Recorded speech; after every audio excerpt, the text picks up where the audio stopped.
When we look up at the night sky, when we see thousands of stars sprinkled across the darkness, when we scroll past space images online, galaxies, nebulae, swirling clouds of light, we feel something quietly profound. And whenever we hear scientists say that there are trillions of planets in the universe, many of them Earth-like, we wonder, where is everybody? We imagine powerful alien civilizations building starships. We imagine cities glittering on distant worlds. We imagine signals beaming across interstellar space. Yet our telescopes show silence.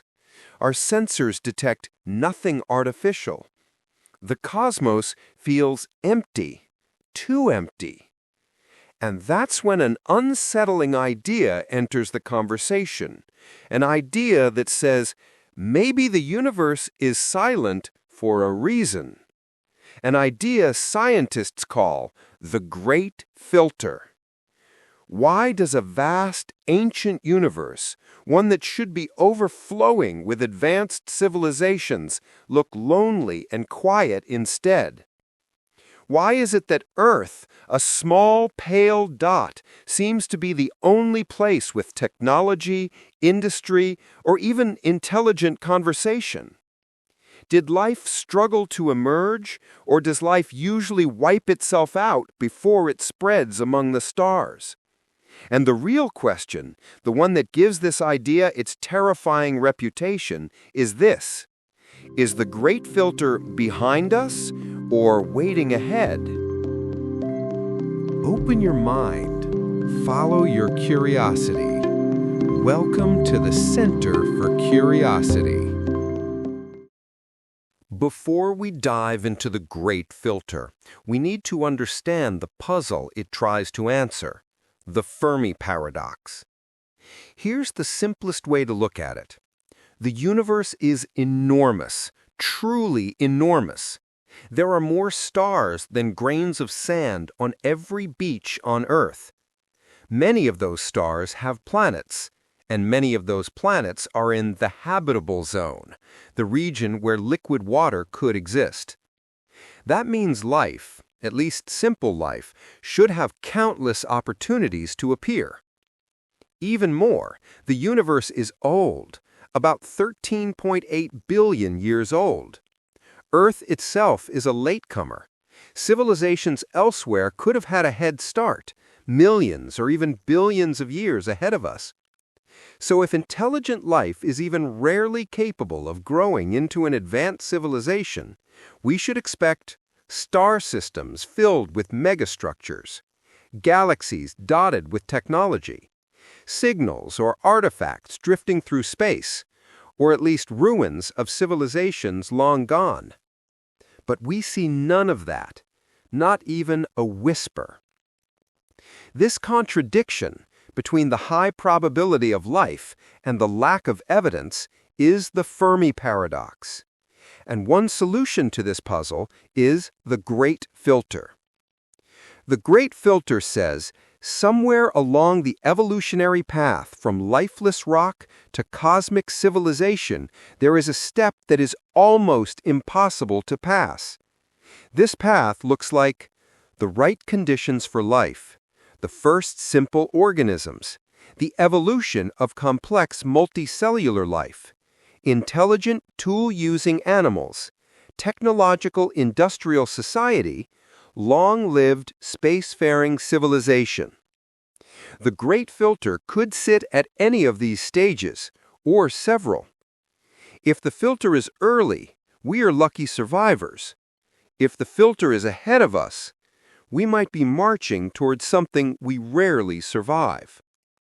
The idea of the Great Filter emerged from two major intellectual traditions: the study of extraterrestrial life and the study of existential risk.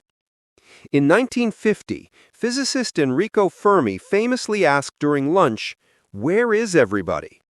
This simple question sparked decades of debate. Scientists expected that the universe should be teeming with advanced species, but radio telescopes kept hearing silence. By the 1990s, economist Robin Hanson published the modern form of the Great Filter argument. He said that statistically, if many civilizations existed, we should already see their evidence of them, especially because advanced civilizations tend to expand rapidly across space.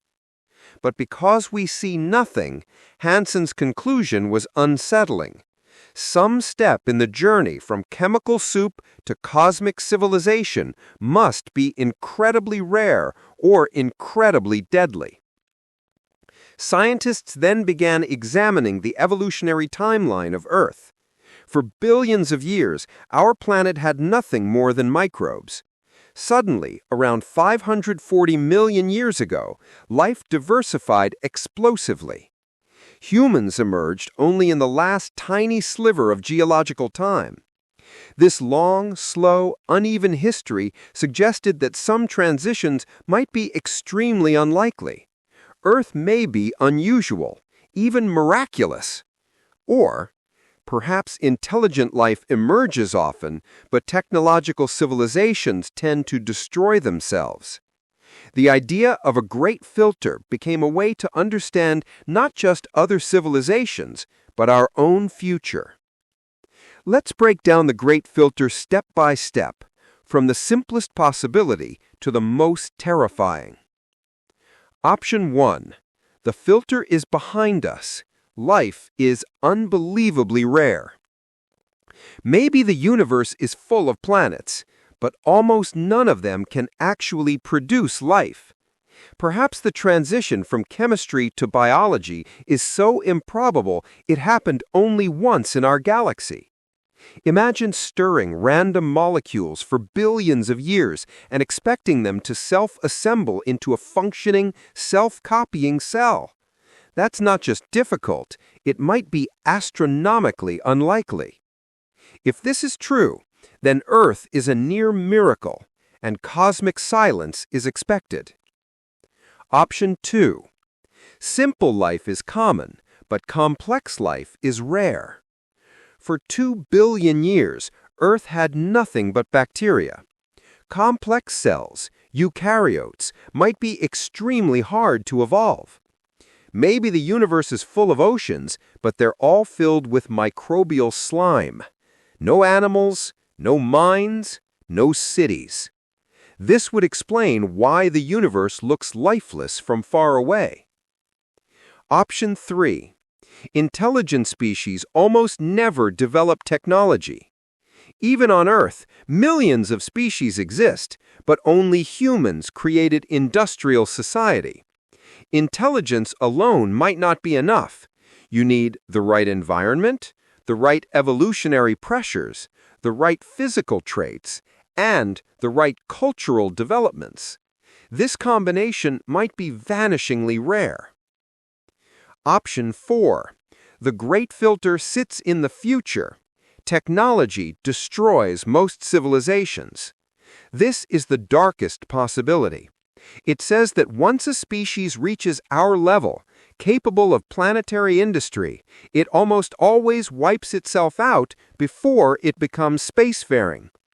Examples include uncontrolled artificial intelligence, nuclear war, engineered pandemics, irreversible climate or ecological collapse, resource exhaustion, or technologies we haven't invented yet. This would mean the universe is a graveyard of civilizations that rose, burned bright for a moment, and then vanished. A helpful example. Imagine a staircase. Each step represents a stage in the evolution of life. To reach the top, becoming a spacefaring species, a civilization must climb every step. If one step is as tall as a skyscraper, only a few ever make it past it. The impossibly tall step is the great filter. The haunting question is, have we already climbed it, or is it waiting just ahead? Reality is messy, and the great filter idea has complications. 1. maybe we're not looking correctly. Perhaps alien civilizations use technologies we don't understand, or communicate in ways we cannot detect, or deliberately hide. 2. Maybe intelligence evolves, collapses, evolves again. Civilizations might rise and fall repeatedly without ever mastering space travel. 3. Maybe the universe is young in some cosmological sense. Some theories suggest that conditions for life have only recently become favorable. We might simply be early. 4. Rare case examples. A planet trapped on a water world with no metal deposits cannot build industry. A species like dolphins or octopuses could be intelligent but unable to use fire, tools, or metallurgy. A planet with constant megavolcanoes or asteroid impacts could repeatedly reset evolution. These edge cases show that many factors can stop a civilization long before it becomes interstellar. The Great Filter may not be a single barrier, but a combination of dozens. Here's where the idea becomes astonishing and frightening. The Great Filter doesn't just explain the silence of the universe. It also serves as a mirror, reflecting possible futures for humanity. If we discover simple alien life somewhere, fossil microbes on Mars, bacteria under Europa's ice, or chemical signatures on exoplanets, that would mean the early steps of life are common. And if those early steps are easy, then the Great Filter must lie ahead. But if we find complex alien life, animals, plants, or intelligent species, that would be even worrying. It would mean many civilizations reach our level, and yet none seem to survive long enough to spread among the stars. In other words, finding life elsewhere might be scientifically exciting, but existentially terrifying. The safest discovery for humanity would actually be the universe is completely sterile, except for us. Because that would imply the Great Filter is behind us, and our future might be long and bright. Why does this matter today? Because the Great Filter is not just a cosmic theory, it is a guide for civilizations. Understanding it helps us prioritize existential risk research, strengthen global cooperation, invest in safe technologies, preserve long-term stability, and realize how fragile and rare our species may be. It also gives a profound perspective. Humanity may be one of the only sparks of intelligence in the galaxy. Our survival might shape the future of life in the universe. If the universe is quiet, then our responsibility is loud. Today we explored why the universe seems silent despite its size, how the Great Filter tries to explain that silence, the steps from simple life to cosmic civilization, the possibility that the filter is behind us or ahead, examples of evolutionary barriers, reasons complexity appears, and why this idea matters for humanity's future. The Great Filter doesn't answer the mystery, it reframes it. It turns "where is everybody?" into "how did we survive this far, and can we survive what comes next?" When you look at the night sky now, when you see the glitter of distant stars, when you feel the weight of cosmic silence, you understand something deeper. It isn't just emptiness. It might be the echo of civilizations that never made it past the same challenges we face today. And it reminds us that our existence, our moment in history, could be more extraordinary than we ever imagined. If humanity becomes a long-lived, space-faring civilization, what do you think our descendants will discover first?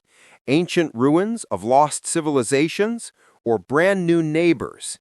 If you enjoyed this explanation, consider subscribing for more curiosity-driven content.